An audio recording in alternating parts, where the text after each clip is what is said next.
Okay, note பண்ணியாச்சுங்களா?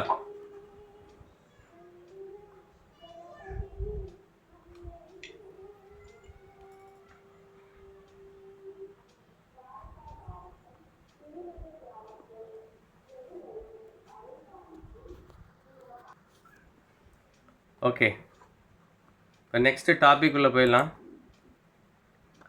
Next topic பார்த்தீங்கன்னா என்ன இருக்குது, ஸ்க்ரீனில் என்ன அப்பியர் ஆகுது? Formulating appropriate questions for assessing readiness level of learners, for enhancing learning and critical thinking in the classroom, and for assessing learners' achievement. What is the meaning of this?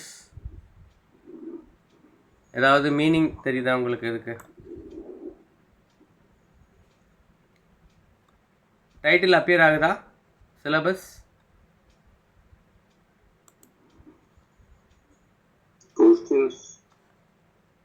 formulating appropriate questions for assessing readiness levels of learners.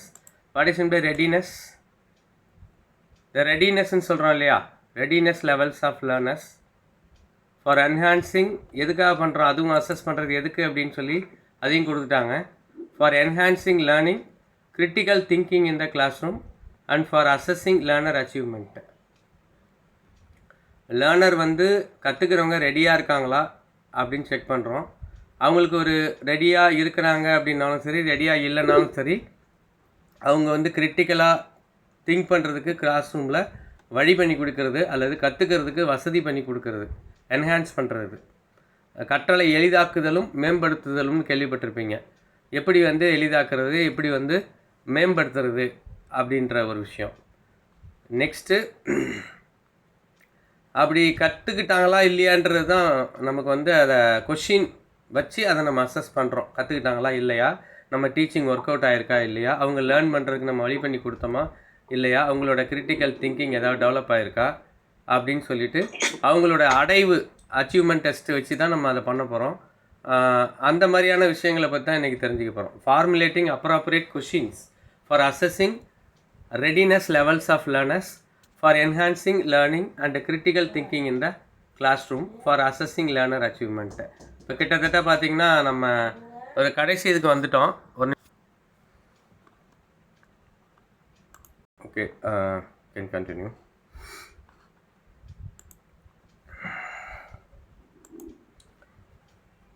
So நம்ம questions எப்படி கேட்குறது அப்படிங்கிறது தான் நம்மளுடைய எய்மாக இப்போதைக்கு இருக்குது. Questions என்ன மாதிரிலாம் கேட்குறாங்க, அதுக்கு என்ன மாதிரி பேக்ரவுண்ட் இருக்குது, என்ன மாதிரி தியரி பேஸில் பண்ணுறாங்க, என்னென்ன க்ரைட்டீரியாஸ் வச்சு கொஷின்ஸ் க்ரியேட் பண்ணுறாங்க, கொஷினில் எத்தனை டைப்பான கொஷின்ஸ் இருக்குது, இது எல்லாமே நீங்கள் வந்து அக்ராஸ் பண்ணது தான். ஏன்னா நம்ம எல்லாமே ஸ்டூடெண்ட்டாக படித்து தான் வந்திருக்கிறோம்.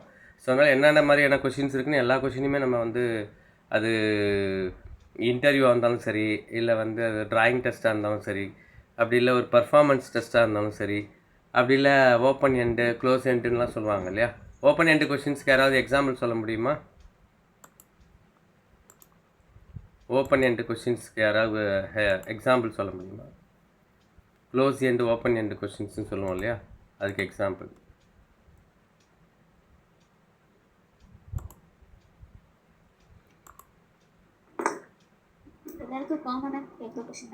காமனாக கேட்குற கொஷின்ஸா? 2 பேர் சப்மிசிவாக இருக்கிறாங்க, ஒரு 3 பேர், அவங்கள்ட்ட கேட்டுறோம். Right sir. சிவா சார், உங்கள் எக்ஸ்பீரியன்ஸ் ஒரு க்ளோஸ்ட் எண்டு கொஷின்ஸ் ஏதாவது எக்ஸாம்பிள் சொல்ல முடியுமா? ஆன்சர் கொடுக்கும்போது சார் கொஸ்டின் கேட்கும்போது சிலருக்கு ஐக்யூ லெவல் அதிகமா. சரி, இப்போ நான் ஒரு கொஸ்டின் கேட்குறேன், அது க்ளோஸ் எண்டா ஓப்பன் எண்டான்னு சொல்லுங்கள், அது மூலயமா நீங்கள் தெரிஞ்சுக்கலாம். சூரியன் கிழக்கே உதிக்கும் என்பது உண்மையா பொய்யா? இது ஓப்பன் எண்டா க்ளோஸ்ட் எண்டா கொஸ்டின்? இது ஓப்பனா எல்லாருமே தெரிஞ்ச கொஸ்டின் தான் சார். ஓ, அப்படி மீனிங் எடுத்துக்கிறீங்களா நீங்கள்? Right, okay. சரி, வேறு ஆன்சர் ஏதாவது இதில் இருக்கா சார்? ட்ரூ ஆர் ஃபால்ஸ் தான் கேட்டிருக்கேன், உண்மையா பொய்யா அப்படின்னு தான் கேட்குறேன். அப்போ அதுக்கு மேலே வேறு ஒரு ஆன்சரை உங்களால் கொடுக்க முடியாது அப்படின்னா அது வந்து க்ளோஸ் ஆகிடுது. ஆப்ஷனே க்ளோஸு. ரெண்டே ஆப்ஷன் தான், ட்ரூ ஆர் ஃபால்ஸ் அப்படிங்கிறது மட்டும்தான். ஸோ அப்படி பார்க்கும்போது நான் என்ன பண்ணுறேன், எல்லாத்தையுமே க்ளோஸ் பண்ணிடுறேன். 2 சாய்ஸ் தான் உங்களுக்கு கொடுக்குறேன். அப்படி கொடுக்கும்போது உங்களுக்கு ஆப்ஷன்ஸே வேறு இல்லை. அப்போ அதுக்கு பேர் என்னன்னு சொல்கிறாங்க? Closed end. அதுக்கு மேலே நீங்கள் ஒரு ஆப்ஷனே கொடுக்க முடியாது. ஆனால் ஒரே கொஷின், சூரியன் உதிக்கவும் இல்லை மறையவும் இல்லை என்பதை விவாதிக்க அப்படின்னு ஒரு கொஷின் கொடுக்குறேன். அப்போ என்ன ஆகுது அப்படின்னா, உங்களுக்கு நான் ஆப்ஷன் கொடுத்துட்டேன். நீங்கள் வந்து நிறைய எழுதலாம், உங்கள் மனம் திறந்து எழுதலாம், உங்களுக்கு என்னென்னலாம் தெரியுமோ அதெல்லாம் வெளிப்படுத்தலாம். ஸோ அதை வந்து ஓப்பன் எண்டு அப்படிங்கிறாங்க. ஓப்பன் என்னன்னா, எண்டுன்றதை கட் பண்ணி விட்டேன், நீங்கள் என்ன வேணாலும் அதில் ஃபில்லப் பண்ணிக்கலாம் அப்படிங்கிறது தான். ஸோ அந்த மாதிரியான விஷயங்கள் எல்லாம் இதில் பார்க்க போகிறோம். நிறையா டைப்ஸ் இருக்குது. ஈவன் கோடிட்டேட் நிரப்புதல், எம்சிக்யூ, இந்த மாதிரி நிறையா இருக்குது.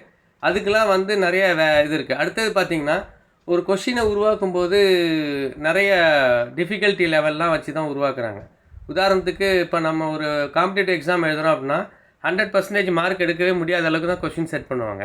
அதே வந்து நம்ம வந்து டெஸ்ட்டுக்கு எழுதும்போது பார்த்திங்கன்னா ஒரு 60% வந்து ஈஸியாக இருக்க மாதிரியும் 40% கஷ்டமாக இருக்க மாதிரியும் செட் பண்ணிக்குவாங்க. அந்த மாதிரி விஷயம் இருக்குது. அடுத்தது எந்த மாதிரி கொஷின்ஸை கேட்கக்கூடாது அப்படின்னு கூட நம்ம வந்து பிஎட்டில் படிப்போம். கொஷின் எப்படி ஃப்ரேம் பண்ணுறது, எப்படி பண்ணுறது அப்படின்னு. அப்படி இல்லை, ஒவ்வொரு இதுக்கும் பார்த்தீங்கன்னா லெசன் பிளான் எழுதும்போதே இந்தந்த விஷயங்கள் அது வந்து மீன் பண்ணுது. இப்போ வந்து ஸ்கில் ஓரியன்ட் கொஷின் கேட்கணும், அண்டர்ஸ்டாண்டிங் லெவல் கொஷின் கேட்கணும், நாலேஜ் லெவல் கொஷின் கேட்கணும் அப்படிங்கிறதெல்லாம் உண்டு. அது நம்ம படிச்சுட்டு தான் வந்திருக்கோம். லெசன் பிளான் எழுதும்போதும் இருக்கும். மேக்ஸிமம் அந்த ப்ளூம்ஸ் டாக்ஸானமிலாம் அதில் வரும் இல்லைங்களா? ஸோ அதை பற்றியும் கொஞ்சம் நம்ம பார்க்கலான் இருக்கோம். இந்த கிளாஸில் கொஞ்சம் பார்க்கலாம். ரைட்டுங்களா?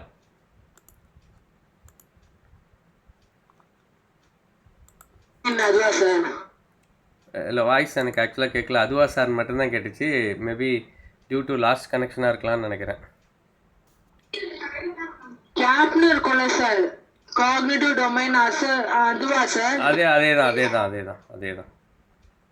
அதேதான். இப்போ ஒரு ஸ்லைடு ஒன்று காட்டுறேன்.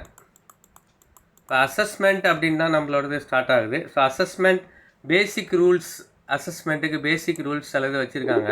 ஒரு அசஸ்மெண்ட்டில் நம்ம என்னெல்லாம் மைண்டில் வச்சு பண்ணணும் அப்படிங்கிற மாதிரி இருக்குது. ஸோ இது வந்து பார்த்திங்கன்னா வேலிடிட்டின்னு சொல்லுவாங்க. Validity, reliability, objectivity, relevance, adequate அப்படின்னு சொல்லிட்டு. So valid refers to the accuracy of an assessment, whether or not it measure what it's supposed to measure. அப்படின்னா என்ன மீனிங் அப்படின்னா, உண்மையிலே நம்ம என்ன நினச்சோமோ அந்த மாதிரி கொஷின்ஸை நம்ம கேட்டிருக்கோமா அப்படிங்கிறது தான். அதை பற்றி கொஷின்ஸ் டைப்பில் பார்க்கும்போது நம்ம அதை பற்றி சொல்கிறேன். ரிலையபிலிட்டினா உங்களுக்கே தெரியும். ரிலையபிள்னா என்ன மீனிங்? மகா சொல்லுங்கள். What is mean by reliability R reliable?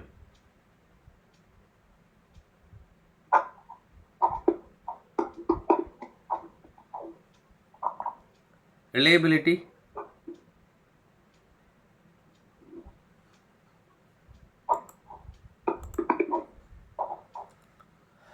மகா ஜாயின்ல இல்லையா இருக்காங்களா?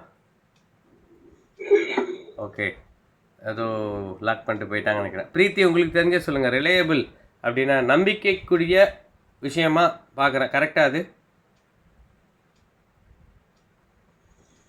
ஒரு கொஷின் பேப்பர் நம்பகத்தன்மையோடு இருக்கணும்.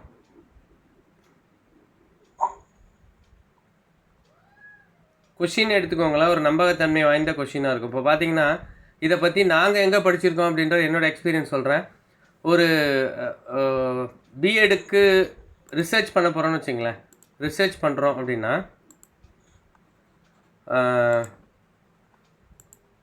ரிசர்ச் பண்ணும்போது கொஷினர் வந்து செட் பண்ண சொல்லுவாங்க. கொஷினர் அப்படின்னா வினாவரிசை பட்டியல். அந்த வினாவரிசை பட்டியலில் பார்த்தீங்கன்னா இப்போது ஏஐ தொழில்நுட்பத்தை பற்றி நீங்கள் தெரிஞ்சிருப்பீங்க இல்லையா? ஏஐ உங்கள் கிளாஸில் நீங்கள் யூஸ் பண்ணுறீங்களா? நீங்களாம் டீச்சர்ஸ், ஏஐ உங்கள் கிளாஸில் நீங்கள் யூஸ் பண்ணுறீங்களா? ஏஐ தொழில்நுட்பத்தை உங்கள் கிளாஸில் நீங்கள் எப்போயாவது யூஸ் பண்ணியிருக்கீங்களா? இல்லை அடிக்கடி யூஸ் பண்ணுறீங்களா? Artificial intelligence,